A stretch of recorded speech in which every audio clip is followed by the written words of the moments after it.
शबरी आदिवासी वित्त व विकास महामंडळ मर्यादित नाशिक मार्फत NSTFDC नवी दिल्ली पुरस्कृत मुदत कर्ज योजना राबविण्यात येते। कृषी संलग्न, हॉटेल गॅरेज, महिला सबलीकरण, बचतगट इत्यादी योजनेअंतर्गत व्यवसाय करू इच्छिणाऱ्या युवक व युवतींना कर्ज पुरवठा करण्यात येतो।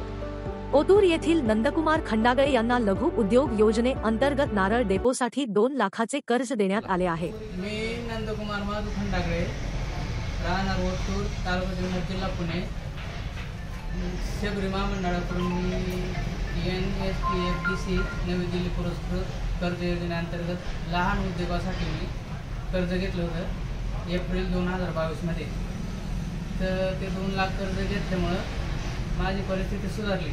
आधी मी फक्त छोटा धंदा करायचो नारळ डेपोचा, नंतर मी धान्य पण घ्यायला लागलो आणि त्याच्यापासून मजूर पण म्हणजे ठेवले मी 7-8 पोरं, त्यांची पण घराचं काम म्हणजे घरची परिस्थिती चांगली झाली, त्यांना रोजगार मिळाला आणि आता ते रेग्युलर चालू आहे, माझं चांगलं काम चालू आहे। आणि अजून सेपरेट मी एक बेल्ल्याला दुकान टाकले, ते पण चांगलं चालू आहे।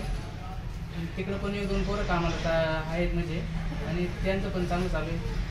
त्यामुळे शबरी महामंडळाकडून मला आर्थिक मदत झाल्यामुळं माझं चांगलं चाललं आता आणि भरपूर फायदा झाला। आधीची परिस्थिती माझी नाजूक होती, पण आता व्यवस्थित चालू आहे। शबरी महामंडळाचे हार्दिक म्हणजे आभार।